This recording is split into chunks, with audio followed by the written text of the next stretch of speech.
That evening, Woolsey Hall at Yale University was ablaze with light, packed with students and guests attending the event, Unity for America's Future. On the podium, former President Barack Obama, with his warm, commanding voice, captivated every gaze. He called for unity, emphasizing that unity doesn't mean agreeing on everything but listening to each other. The crowd erupted in thunderous applause, phones raised high, broadcasting every word to social media in an instant. Meanwhile, in a shadow corner of the auditorium, John Kennedy, Louisiana senator, sat quietly and discreetly. He wasn't on the guest list, wasn't expected, and certainly wasn't welcome. Kennedy nearly blended into the darkness, forgotten until he suddenly stood up.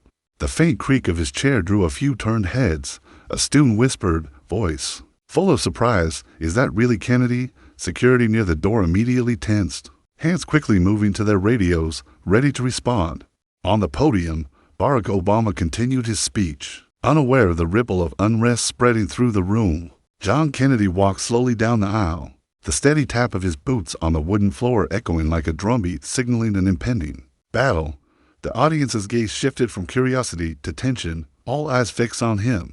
An event staffer quietly signaled security to approach, and the atmosphere in the room grew stifling, heavy, as if before a fierce storm. In a matter of moments, Woolsey Hall transformed into a smoldering powder keg, where every heart pounded, awaiting what would happen next. Barack Obama paused his speech, his eyes scanning the crowd before locking onto the uninvited man. Murmurs rose like ocean waves. A student in the middle row shakily recorded a video, fingers trembling on the phone screen, capturing the dramatic moment. Obama, with his characteristic calm demeanor, tilted his head, his voice low but sharp. "Sir, I'm afraid you're not on the guest list. Please leave so we can continue." The words were polite, but firm, like an unyielding command. To security guards in black, earpieces faintly visible, began moving toward Kennedy from both sides of the auditorium. One whispered urgently into his radio, but Kennedy didn't stop. He walked toward a spare microphone at the corner of the stage, each step slow, but resolute, as if calculated in advance. The crowd was divided. Some students leapt to their feet, cheering, while others shook their heads, murmuring about chaos. A professor in the front row frowned, clutching the event program tightly. Kennedy slowly approached the microphone, his hand lightly flipping the switch. The click echoed, shattering the oppressive silence in the room like an undeniable declaration. He looked directly at Obama, his voice carrying the distinctive Louisiana drawl, rising and falling with a touch of rustic sarcasm. "Mr. Obama, I have no intention of ruining your fine party here, but when it comes to unity, I reckon I've got a few words worth considering." As soon as the words left his mouth, the auditorium erupted in a fierce reaction. Some burst into laughter, even letting out stifled giggles, while others whistled sharply in protest. In the third row, a young woman turned to her friend, her eyes blazing like a spark suddenly ignited. He actually dared to do it. Obama stood still, arms crossed, his piercing gaze fixed on Kennedy. He subtly signaled the security team to hold back, a small gesture radiating commanding authority, as if waiting to see where this confrontation would lead, whether it would reveal truth or merely devolve into a predictable performance.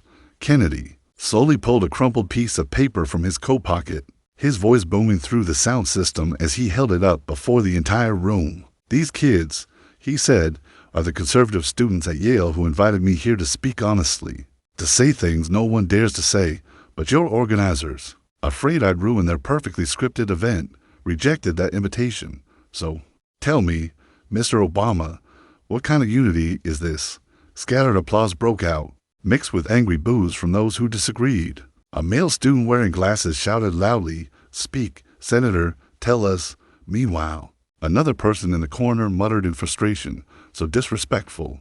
The cameras of the student journalism team began panning slowly, capturing Kennedy's determined face, then Obama's cautious gaze, and back to the emotionally charged crowd, as if recording every vivid moment of this unprecedented debate. Kennedy stood tall, his eyes sweeping across the rows of seats, as if speaking directly to every person in the room. His voice slowed, each word deliberate and weighty. "I'm not here to cause trouble, or to create a scandal, or to stir things up.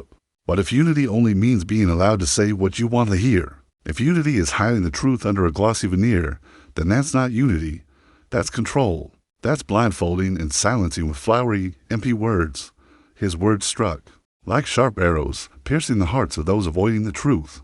Some students leapt to their feet, clapping fervently, as if affirming their agreement with his message, while others shook their heads, faces flushed with anger, unable to accept the harsh reality. The atmosphere in the room was electrified, a mix of tension and excitement, making everyone feel the power of words, the power of truth, of courage, and of a call for genuine unity, not a hollow pretense to maintain power or false safety. Kennedy took a deep breath, locking eyes with Obama once more, then spoke in a warmer tone, as if entrusting his faith in the future. We can be different, we can debate, we can even oppose each other, but let's not let our differences become a wall that divides us. Let them be a bridge to understanding and respect. That's true unity built on truth and freedom. The auditorium fell silent for a few seconds, then a wave of applause spread, growing louder, not only from supporters, but also from some who had just opposed. Seemingly unable to deny the power of those words, Obama, still standing at the podium, gave a faint smile, but his eyes betrayed tension. He stepped to the main microphone, his voice calm but tinged with challenge. Senator Kennedy, I respect your opinion, but this is a space for organized dialogue. If you want to debate, there are more appropriate venues. Obama's words were met with applause from half the room, but Kennedy remained unfazed. With all due respect, sir, Kennedy replied, his voice now laced with a hint of sarcasm. If you choose who gets to speak and who must stay silent, that's not dialogue. That's a script, and I'm not much for acting. The statement set the room ablaze. Cheers, boos, and laughter intermingled. Security drew closer, but Kennedy stood firm, gripping the microphone tightly. He stared directly at Obama, as if daring him to let the moment play out. An event organizer, face pale, rushed to whisper to a professor near the stage. The atmosphere in the room was now a powder keg, awaiting a single spark to explode. John Kennedy, still clutching the microphone, stood at the edge of chaos, his gaze sharp as a blade, sweeping over the seething crowd. Barack Obama, from the main podium, maintained an outward calm, but his hand subtly gripped the edge of the lectern, a rare sign of tension. Security stood frozen, their eyes darting between Obama and Kennedy, awaiting orders. Kennedy, his voice low but cutting, began, Mr. Obama speaks of unity, and who doesn't want that? But what kind of unity is it when you decide who speaks and who stays silent? The room erupted applause mixed with jeering whistles of protest. A student in the middle row shouted, keep going. Another muttered, so rude. Kennedy didn't waver. He leaned into the microphone, as if willing each word to etch itself into everyone's minds. You organized this event, handpicked. The guests filtered the questions, he said, holding up the crumpled paper again. These kids wanted me here, wanted a real debate. But you said no, afraid the truth would mess up your pretty script. The crowd roared again, some students leaping to their feet. Under the soft golden glow of the lights, flickering like a fire, Kennedy lowered his voice, speaking slowly like a storyteller by a campfire. Unity isn't when everyone bows their heads in agreement, nor is it brushing aside differences to maintain a superficial harmony. True unity is when we have the courage to hear opinions that make us uncomfortable, words that make us want to turn away and run. Without that, what you call unity is just tyranny dressed in a fine suit, masking the suffocation, stifling the voice of freedom.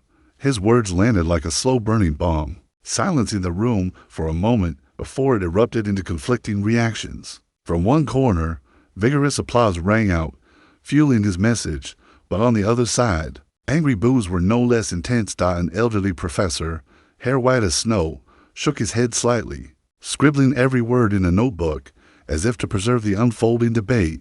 Obama stepped closer to the microphone, his eyes fixed on Kennedy, his voice warm but sharp. Senator, he began, I fully agree that debate is essential for a free and progressive society, but disrupting an event, interrupting a discussion, is not the way to show respect or seek truth. Obama's words sparked a gentle wave of applause from part of the audience, as if in agreement with his call for civility and order. However, Kennedy only smiled, a smile half sarcastic, half defiant, as if saying, let me keep going. He turned, his voice carrying a touch of mockery and resolve. Disrupting. When an ordinary person speaks up and gets silenced, you call it order. When I stand here saying things you don't want to hear, you call it disruption. But I don't Call it that.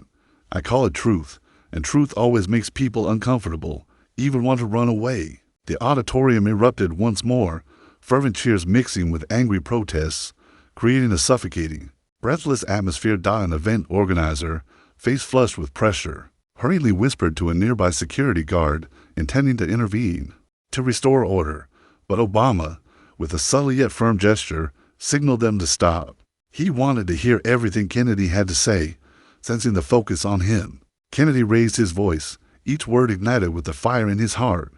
I'm not standing here to be a hero or a troublemaker. I'm standing here for these kids.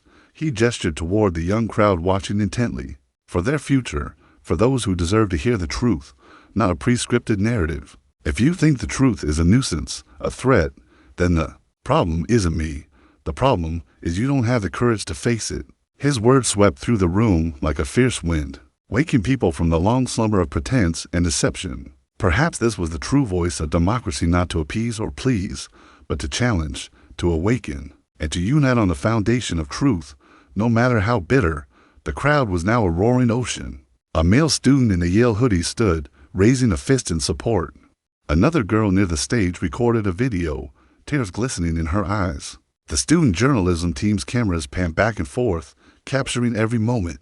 A teaching assistant whispered to a colleague, "This is going to be big." Kennedy, sensing security approaching, stepped back but held onto the microphone.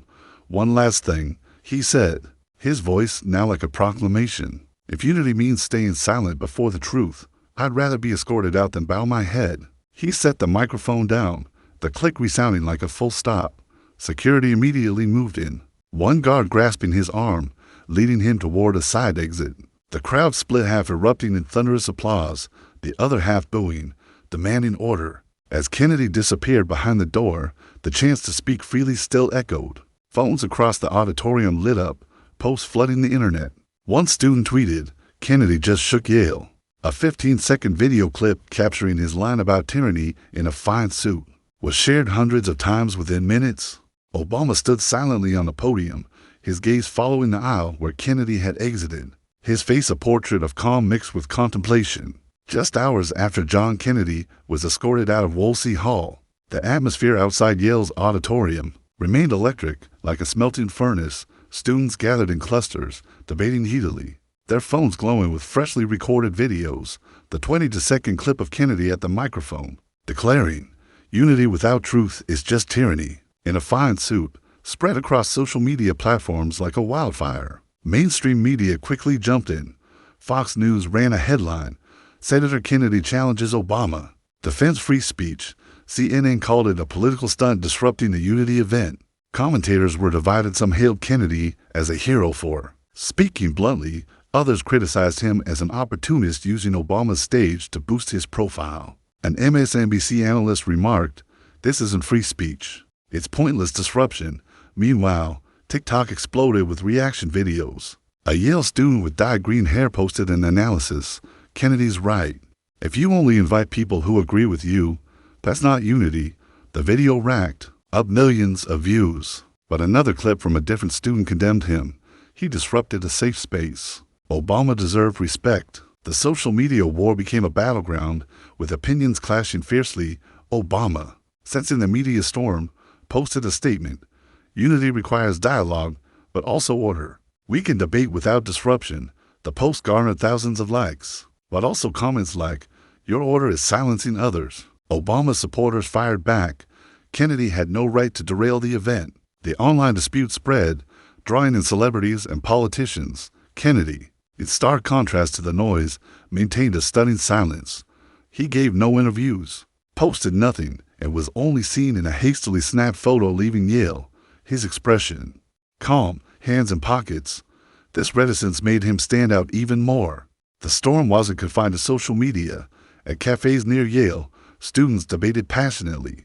A group at Book Trader Cafe shared Kennedy's clip on their phones. "He said what everyone thinks but won't say," one student remarked. Another countered, "He just wanted to stir trouble for headlines." A notable moment came when a Yale student, claiming to be part of the group that invited Kennedy, posted a long thread. She detailed how the organizers pressured the group to withdraw the invitation. They said Kennedy would destabilize things, But to stabilize what? Their control? The thread went viral, catching the eye of investigative journalists. An article in The Atlantic analyzed the Yale incident, noting how it highlighted the growing tensions over free speech and unity in academic spaces. Grappling with free speech on TikTok, a new trend emerged where students filmed short videos standing in front of fake microphones, repeating Kennedy's words. One standout video from a Berkeley student bore the caption, "If truth is disruption, then I choose disruption." The video was shared widely, garnering millions of views. Commentators began calling it the Kennedy moment, a symbol of resistance against ideological control. Meanwhile, some Yale professors spoke out. One wrote on the university's blog, "This event shows we need to rethink how we organize debates." Another, on a podcast, called Kennedy's actions irresponsible, arguing he destroyed a chance for real dialogue. Both views were widely quoted, fueling the debate further. As night fell, Speak Freely became a movement. Posts about being censored at school, work, or online spread everywhere. One user wrote, "I was fired for speaking a differing opinion. Kennedy spoke for me." Another shared, "My school banned conservative speakers. This isn't unity." These stories, like stones thrown into a lake, created endless ripples. The media storm from the Yale incident didn't subside, but turned into a blaze, spreading from phone screens to college campuses across America. Within days, universities from the East Coast to the West Coast were shaken by waves of protests, debates, and calls for reform. At Stanford, a group of students occupied the main quad, holding handmade banners that read, "Free speech or nothing." They held an open mic event where anyone could speak, from conservatives to progressives. An engineering student, voice trembling but resolute, shared how a professor told him to stop debating for being off message. His story was recorded, went viral on TikTok, and sparked thousands of supportive comments. One user wrote, "Speak Freely is for people like him." In Berkeley, known for its student movements, a larger protest unfolded. Hundreds marched through Sproul Plaza, chanting, "Let us speak." An online petition demanding the university revise its guest speaker policies collected over 10,000 signatures in a week. A senior student standing on the steps of the administration building declared, "If Yale can silence Kennedy, who's next?" Her words, recorded, became a rallying cry for the movement. John Kennedy, reluctantly at the center, remained silent. He declined all interview requests, appearing only briefly in a grainy video leaving a Louisiana grocery store. Sporting his familiar half-smirk, his absence amplified the movement's momentum. A post read, "Kennedy doesn't need to go on TV. He lit the spark. Now we keep it burning," shared thousands of times. It featured images of students protesting at UCLA. Barack Obama, feeling the pressure from the movement, spoke in a brief podcast interview. "I believe in open dialogue," he said, his voice calm, "but we need spaces where people feel safe to debate." He acknowledged the Yale incident had sparked an important discussion, but stressed that unity remained the ultimate goal. The movement didn't stop with college students. At high schools, students began questioning speech censorship policies. A group in Chicago held an online symposium inspired by Kennedy, inviting controversial speakers. A 16-year-old declared, "If adults are afraid to debate, we'll do it." The video, posted on TikTok, racked up millions of views. Universities started to yield. Stanford announced an open forum policy, committing to invite speakers from all sides. Berkeley revised its rules, demanding transparency in guest selection. Some schools, like NYU, held workshops on free speech, though they faced pushback from faculty who claimed the movement was destabilizing. A Yale professor, in an article for the Chronicle of Higher Education, admitted, "We've grown to comfortable controlling the narrative, but not everyone supported Kennedy." A group of Yale students held a press conference apologizing for the disruption at Obama's event. "We want unity, not division," one said. Their words were mocked, with comments calling it cowardice. Meanwhile, some commentators labeled Kennedy a troublemaker, accusing him of exploiting students to push a conservative agenda. As the movement spread, one thing was clear: the Yale incident had awakened a generation of students unwilling to stay silent. They didn't just demand the right to speak, but also the right to hear opposing views and uncomfortable truths, though. Kennedy remained in the shadows, his image standing at the microphone, challenging an entire auditorium, became their rallying flag. The wave continued to surge across campuses, but, like all movements, faced fierce headwinds. John Kennedy, reluctantly assembled, now faced a storm of criticism, from personal attacks to legal threats. Just days after the Yale incident, a group of lawyers representing the event organizers sent Kennedy a warning letter, accusing him of trespassing and disturbing public order. A major outlet ran the headline, "Kennedy may face lawsuit for disrupting Obama event." Though no formal lawsuit emerged, the news sparked debate. One user wrote, "They want to silence Kennedy with the law, sad." Another countered, "He brought it on himself.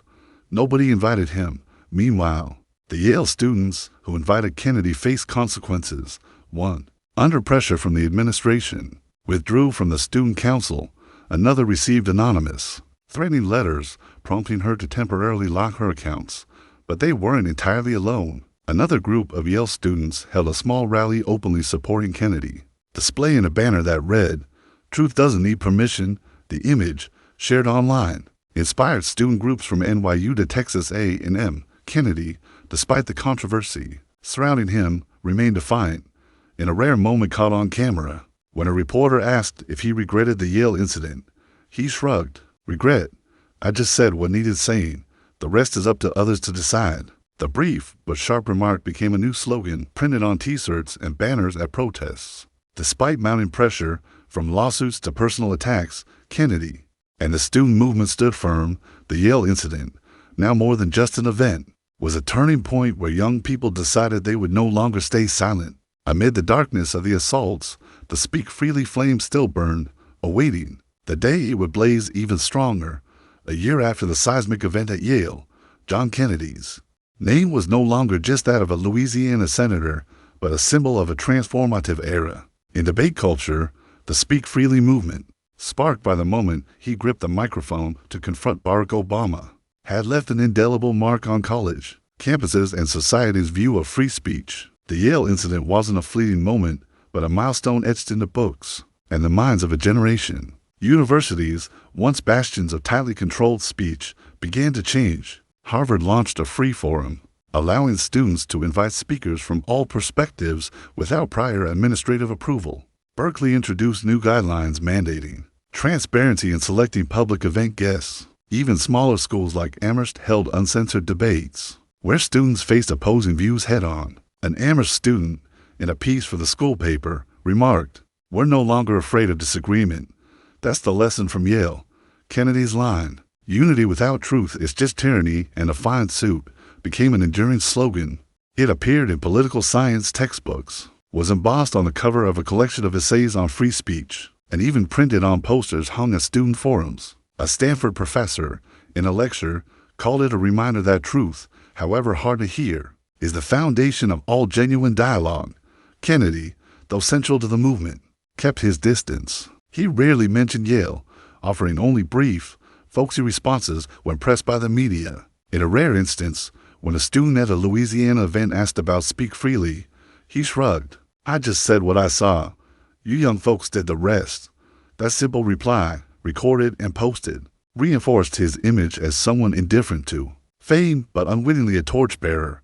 Barack Obama, with his usual finesse, gradually shifted his stance. In a speech at an education conference, he acknowledged the value of unfiltered debates. "We learn the most when we face ideas that make us uncomfortable," he said. Though he didn't mention Kennedy directly, the statement was seen as a tacit nod to the Speak Freely movement. Some applauded, but others remained skeptical. Nice words, but will he follow through? One comment read, "The Yale incident became a case study in classrooms." From political science to media studies, students dissected every angle, from how Kennedy challenged power to how social media amplified his message. An NYU professor designed an entire course around the event, titled "Free Speech in the Digital Age." A student in the class wrote on a blog, "Yale taught me that one person, one moment, can change an entire system." Beyond college campuses, the movement's legacy rippled into broader society. Tech companies, long criticized for content censorship, began hosting workshops on free expression. Some NGOs launched initiatives to support silenced voices. One project, called MIC for All, founded by a group of Yale alumni, provided an online platform for users to share opinions without fear of deletion. Inspired by Kennedy, the project quickly attracted thousands of participants. Not all changes were smooth, however. Some universities resisted the movement, with faculty arguing that free speech shouldn't override psychological safety. These debates persisted, but change had begun, like an unstoppable river. A New York Times article observed, "The Yale incident was a wake-up call. We cannot build unity by silencing dissent." Kennedy, though not seeking the spotlight, remained a haunting figure. A mural at a Texas university depicted him at a microphone with "Speak Freely" written below. He never commented on the mural, but when a reporter asked, he just grinned. "I look better in real life." That humor, paired with his resolve, kept his legacy alive. As universities grew more open, as students stopped fearing to speak truth, the Yale incident was seen as a turning point. It not only reshaped how schools handled debates, but also sparked a new belief that truth, however hard, is always worth fighting for. In a new free forum springing up everywhere, Kennedy's spirit, humble yet unyielding, quietly led the way. The Yale incident, like a stone tossed into a lake, created ceaseless ripples, spreading from Woolsey Hall to the farthest corners of society. A year later, as the dust settled, the story of John Kennedy challenging Barack Obama was not just a memory, but a reminder of the power of voice and the cost of silence. The Speak Freely movement, having reshaped the university landscape, left a lingering question for all. When faced with pressure, what will you choose? Picture that moment when Kennedy, a plain man in worn boots, stepped out from the shadows of the back row, facing the stage lights and eyes of the entire auditorium. He had no script, no guarantees, only the conviction that the truth needed to be spoken. That simple yet bold act ignited a movement, shaking the walls of control in universities and beyond. But the question wasn't just for Kennedy. It was for everyone who witnessed, everyone who heard this story. One evening at Yale, a year later, a freshman stood before a microphone in a newly formed free forum. The young woman, hands trembling slightly, looked out at the crowd of familiar faces, expectant eyes. She shared how she'd been told to stay quiet in a class discussion because her views differed. "I was scared," she said, her voice carrying through the speakers. "But then I remembered someone who stood right here, daring to speak when the world wanted him silent." The crowd fell silent, then erupted in applause, as if Kennedy's spirit lived on in every word she spoke. Unity, as Obama once called for, is a noble ideal, she continued, but what does unity mean if it demands you bury your opinions? Swallow the truth. Kennedy, with his unexpected act, forced an entire nation to confront that question. He didn't provide the answer, but left each person to find their own. A teacher at a high school in Ohio, inspired by the Yale incident, began letting students debate freely, even on controversial topics. When the stage lights at Woolsey Hall dimmed, when the post quieted, the question lingered. It wasn't just for those in the auditorium that day, but for all of us. When you stand before a microphone, whether a real one or just a moment in life, when pressure weighs heavy, when silence is the easy choice, what will you do? Will you bow your head, or will you speak, voice trembling, even if the world turns its back? The answer is yours alone. The story of John Kennedy confronting Barack Obama at Yale, with the Speak Freely movement at its core, reflects a deeply divided America today, where free speech is both a right and a battleground. Kennedy, with his worn boots and folksy drawl, dared to step up to the microphone uninvited, challenging Obama's idea of unity when it masked control. His line, "Unity without truth is just tyranny in a fine suit," reminds us that truth, however hard to hear, is the foundation of dialogue. The Speak Freely movement, spreading from social media to campuses like Stanford and Berkeley, shows the power of youth in demanding the right to speak and hear opposing views. But the story also reveals the cost. Kennedy faced criticism and legal threats, while Yale students endured pressure from their school. In today's America, where social media amplifies disputes and schools grapple with free speech, the lesson from this story is, dare to speak the truth, but brace for the consequences. When you speak out, like the freshman at Yale's free forum, voice shaky but resolute, you're not just fighting for yourself, but for all those silenced. Choose your moment and words wisely, as Obama adjusted his stance on dialogue, but don't let fear stop you. In work, school, or family, learn from Kennedy. Truth is worth the risk, but it demands courage and responsibility. And as the story's final question asks, when pressure hits, will you stay silent or dare to stand before the microphone, even if only in your heart? Subscribe to the channel to spread the Speak Freely spirit and explore more inspiring stories. Thank you for joining us. See you in the next.